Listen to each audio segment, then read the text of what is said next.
Hello Year 3. We're going to do a little bit of literacy today to help you with your persuasive writing, and in particular your persuasive writing about the Iron Man. So we've just got to the point in the story where the Iron Man has just escaped from the hill and the farmers are very frightened of him. They want to call the army to come and blow him up. And Hogarth has a different plan, and he's going to have to convince them that his plan is right, and that's going to be your job. So I'm going to teach you a technique today using opinions and facts to write some persuasive sentences. Okay, let's make a start. Okay, so you should be able to see I've got some statements here about the Iron Man, and here I've labelled two sides of my table, facts and opinions. I've drawn a book under facts because this means that there's evidence in the book to support this. And under opinions I've drawn a think bubble because this is just things that we think. So let's look at them one by one. The first statement says, he is kind. Now there's no evidence of this in the book, but it might be something that we think. So I'm going to put this under opinions. The next one, he is gigantic. Now there is evidence for this in the book. We know that his feet are the size of double beds and his head is as big as a bedroom. So I'm going to put that under facts. That's something we know. This one says, he ate the tractors. Now is that a fact or is this an opinion? That's right, it's a fact. There's evidence in the book that he did that. This one, he hasn't hurt anybody. Has he hurt anybody yet in the book? No, so that would be a fact. And let's look at another one. He is evil. This might be an opinion, something you think, but is there evidence for this in the book? No, so I'm going to put that here. Right, I'm just going to sort out the rest of them quickly, see if you agree with me.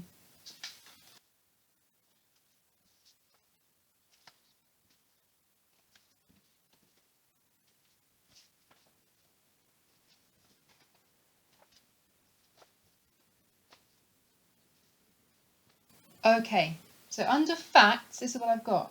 He is gigantic. He ate the tractors, that's a fact. He hasn't hurt anybody, that's a fact. He eats metal, we know he eats metal. He is the only one, he's the only Iron Man that we've seen. And his eyes can change colour. And under opinions, we've got he is kind. He is evil, another opinion. He is lonely, another opinion. He will eat people. He is hungry. And he has feelings. Now my next step is going to be to think, what do I think? And which of these opinions do I agree with? And I'm going to choose those opinions and make those the basis of my first argument. So I believe that the Iron Man is good. I don't believe he's evil. So I'm going to choose opinions that match that argument. Okay, so I've chosen these four opinions, which I agree with, and I'm going to use as the basis for my argument. So I've chosen he is kind, he is lonely, he is hungry, and he has feelings. Now I need to find some facts which support those opinions. So I've got this fact here. It says he eats metal, and I might put that here. He is hungry, and the reason I know that is because he eats metal. Now he is kind. What might make me think he's kind? Let me look at my facts. I might choose this one. He hasn't hurt anybody, which seems he might be kind. He's a giant, he hasn't hurt anybody. So I'm going to match those two up.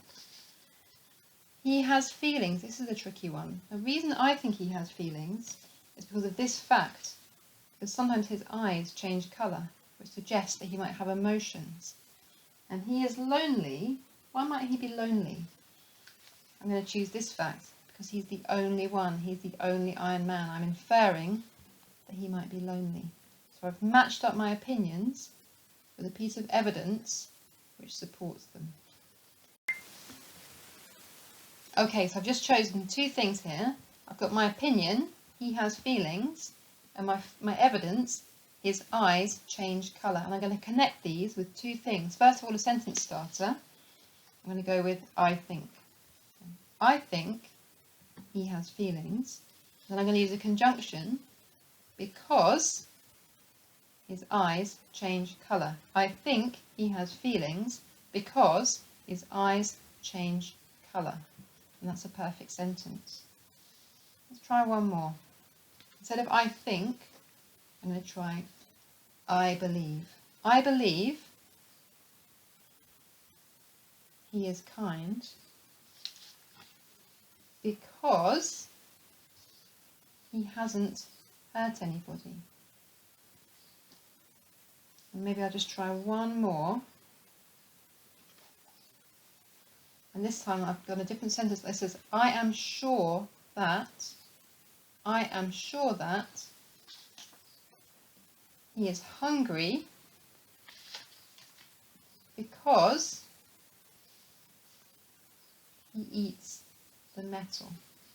Okay, so now I've gone from having lots of opinions to having an argument with evidence. I think he has feelings because his eyes change colour. I believe he is kind because he hasn't hurt anybody.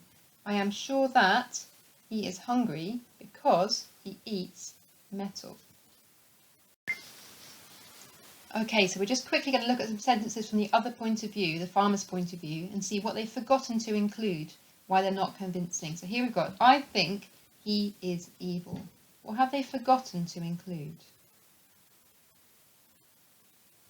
That's right, they've forgotten to include any evidence. So they might say, I think he is evil because he is gigantic. I think he is evil because he is gigantic. Okay, here's another sentence from the farmers. He will eat people because he ate the tractors. What have they forgotten to include to make this a correct sentence? He will eat people because he ate the tractors. Is this a fact or is this an opinion? That's right, this is an opinion. So they need to start with something like, I believe he will eat people because he ate the tractors. Okay, and finally, what's wrong with this sentence? It's got all the parts. I am sure that he has feelings because he eats metal. All the parts are there, but are these two things connected? Does this prove that this is right? I'm sure that he has feelings because he eats metal. Does this evidence support this opinion? No, it doesn't. So we need to change this for something which is connected. So I'm sure that he has feelings because his eyes change colour. That's a much better sentence. Okay, that's it for today. Have a try. Use this technique. Remember, sentence starter, I think or I believe, followed by an opinion, followed by because, followed by some evidence. It's a really good skill, not just for literacy now, but for your whole life, to convince people of what you think is right. Okay? Have fun with it. I look forward to reading your work. See you soon. Bye-bye, Year 3.